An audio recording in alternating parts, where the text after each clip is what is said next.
A burglary investigation in St. Albans leads to the discovery of a meth lab and the arrest of a husband and wife.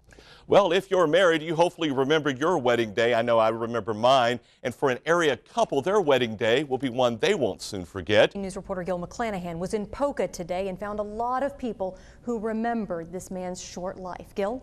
That's right, April. Marshall Bailey grew up in a rural part of Putnam County near the town of Poca.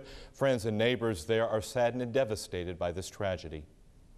So you've known him since he was inception. Barbara Smith knew Marshall Bailey all his life. She was like a second mother and remembers when Bailey decided he wanted a career in law enforcement, proud of the decision, yet she's still worried about him. Before that, every time I'd hear something happen in the county that he worked in, I'd think, oh no, I hope it's not Marshall. Not that I wanted anybody to be hurt, but he's just like my own son. He played with my sons, he hunted with my sons. He was just a wonderful person. I'm deeply, deeply hurt. Felt like somebody kicked me in the gut. That's how Poca High School principal Vic Donaldson described being told of the shooting death of Marshall Bailey. Donaldson coached Bailey in the mid-1980s when Bailey played basketball, describing him as a well-mannered, good student. Yes, sir, no, sir type of kid, came from a good family, just it definitely hits home. Bailey is also being remembered as a person dedicated to whatever he did. You know, he was one of our own, and it just leaves an empty space right now. Donaldson says Poca High School is planning to remember Bailey at the next home football game. Details are still being worked out. We'll let you know what is being planned. In the studio, Gil McClanahan, 13 News. A few minutes ago, I talked with a spokesperson with the State Fire Marshal's office. They have ruled this fire as an arson. Investigators on the scene, one by one, ruled out any possible accidental causes. Therefore, they say now that this fire was intentionally set. Now, the other aspect of this fire is those oxygen tanks that were inside this trailer. Investigators believe they have rounded up all of these oxygen tanks that went throughout the neighborhood. One of those tanks went 300 feet into a neighbor's yard. Police are investigating a shooting in Institute this evening. That shooting happened shortly before 6:30 this evening in the area of Marshall Avenue. Dispatchers say one person was reportedly shot in the hand. According to deputies, the suspects were driving a silver Dodge Magnum with chrome wheels. Police are investigating that incident. Smithers Police and West Virginia State Police are investigating how a woman was struck by a jet ski on the Kanawha River. The accident happened east of the Montgomery Bridge just after 4 this afternoon. Lieutenant James Bowles of the Smithers Fire Department said the victim had fallen off a jet ski just before being struck by another jet ski. Authorities have not released the name of the victim. A motorcycle accident in Lincoln County sends one person to the hospital. That accident happened on Patty's Branch Road near Ranger around 8 o'clock this evening. Dispatchers say the motorcycle went into a ditch, flipped, and the driver suffered a broken arm and back injuries. He was transported to Cabell Huntington Hospital by Lincoln County EMS. Early this morning, a house fire was reported in the Silverton area of Jackson County. According to 911 dispatchers, no injuries were reported at that fire. The cause of the blaze is not yet known. A burglary investigation in St. Albans leads to the discovery of a meth lab and the arrest of a husband and wife. Authorities arrested Christopher Hill and his wife Laura in connection with the meth lab discovery. Investigators say they went to the couple's residence on Zirkle Street to follow up on leads from a burglary investigation. While there, they smelled meth and found the makings of a meth lab. More charges may be forthcoming against other individuals in this case. One of 3 men who escaped from the Huntington Work Release Center last week was captured last night. Cabell County Sheriff Tom McComas says 25-year-old David Pop was apprehended in the Bluefield area by a task force in southern West Virginia. Pop will be charged with escape and transferred back to Huntington. Another escapee, David Knight, was captured on Wednesday. A third escapee, DeJuan Jones, is still on the run tonight. We know there are hundreds of retirement villages in states like Florida and Arizona, and now one is being developed right here in West Virginia. The Wiseman family of Putnam County brought the former Bronco Junction campsite in 2002, and now they're creating a West Virginia retirement village. More than 30 years ago, Bronco Junction was a thriving camp for asthmatic children in Putnam County. The sounds of nature can now be heard throughout the area since the camp closed in 1983, and the sight of campers has been replaced with the sight of wildlife.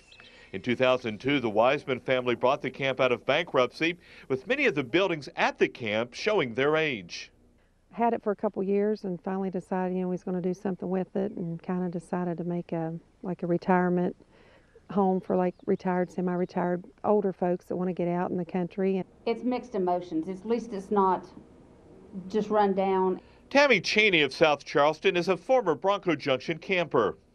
The memories are so vivid when you walk out there. Although the things aren't there and the cars aren't there and the people aren't there, the memories are there. So in a way, it's good that they're taking care of the place. Later this summer, the Wisemans are getting ready to welcome Cheney and dozens of other former Bronco Junction campers. We're proud that they want to come back and get back out in the country where they were at. These kids have a lot of memories. Now the Wisemans are hoping some retired families will also make memories at the former Bronco Junction camp. 3 units have been created from the dining hall and infirmary, with plans to possibly add more. The Wisemans say the former campsite has opportunities for retirees to enjoy fishing, hiking, and biking. Ritter Park in Huntington turned into an art gallery today. Paintings, portraits, and even sculptures lined the park's walking trail. Members of the Tri-State Arts Association displayed and sold their works to those who passed by.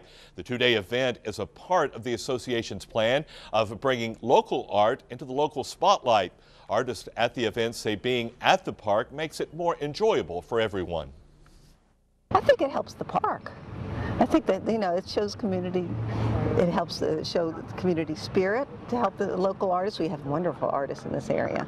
And it's just being outdoors, plein air, as they say, and it's just communicating with other artists and getting, it's a nice way to do that. Art in the Park will continue tomorrow afternoon from noon till 5, and the Tri-State Art Association is planning another sale in September. Thanks so much, Brittany. In the news tonight, Christmas is a time for many folks to spend with loved ones, but one West Virginia family is still missing a little girl this holiday season. Today marks exactly 3 months since 3-year-old Aaliyah Lunsford went missing from her Lewis County home.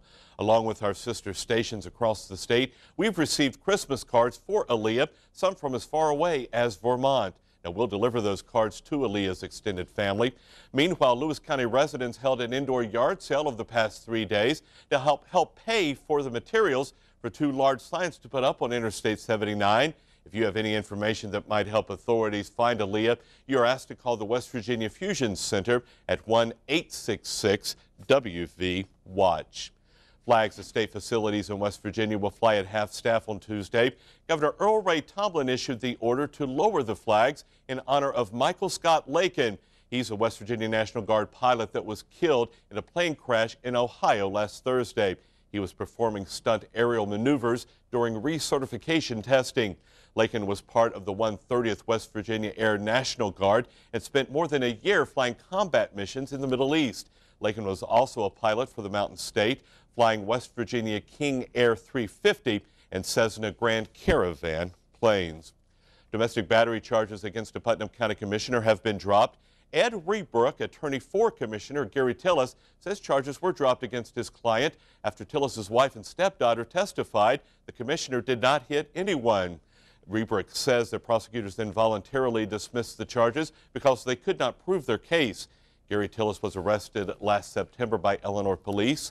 Last month, he told us he doesn't plan to seek re-election when his term ends next year, adding he made that decision before the September incident. Well, the controversy over tolls on Route 35 has come to benefit some local charities in Mason County. The Committee Against Route 35 Tolls collected funds for a legal challenge, that is, if tolls on Route 35 became a reality. It didn't, so now they're donating the leftover money to Mason County Toys for Kids, the Snow Buddies program, and the Point Pleasant Fire Department's holiday baskets for needy families. Each program received $885. Christmas is less than an hour away, and hopefully you finished your Christmas shopping. However, if you didn't, you're in luck. A few stores will actually be open tomorrow for those waiting until past the last minute. Walgreens, for example, will have special hours to pick up those final items. Some customers we spoke with said that they just had a few stocking stuffers to get, and they were good and ready to relax tomorrow. I think I'm just about finished, close to being finished anyway. And if I'm not, then, you know, there's the day after Christmas. Park your buggy there. Walgreens will be open tomorrow from 9 a.m. to 6 p.m. Even if you pushed your gift shopping to the last minute, you've probably had your Christmas tree up for a while. But today we met one man who gave a whole new meaning to waiting till the last minute.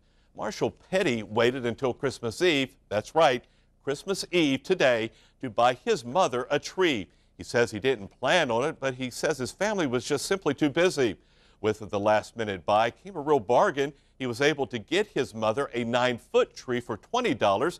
That's $45 less than what he paid for his own tree 3 weeks ago. You know, previous Christmases, waiting around to the last minute is really not the thing to do, because just like right now. I mean, it's not that, we're getting a vast selection of trees, but it would have been nice to, have a full selection to where you could really, pick out the kind of tree that you want. But we did find a nice tree. Petty says since they got such a great deal on his mother's tree, he will consider waiting longer to buy his next year. Most families are huddled around Christmas trees tonight, but we caught up with one man who spent his Christmas Eve on the side of the road selling a tree of a different type. Along Route 119, bonsai tree salesmen say they were doing a booming business today by selling the small good luck trees. They say customers stopped by and connected Christmas and New Year's with a bonsai tree. Christmas season, bonsai trees set up to selling. A lot of people buy this, families give you a Christmas present. Bonsai trees grow on mountains with very strong roots. They're thought to be good luck because they're the strongest limb on rock faces. Kids often add an interesting perspective on things such as Christmas.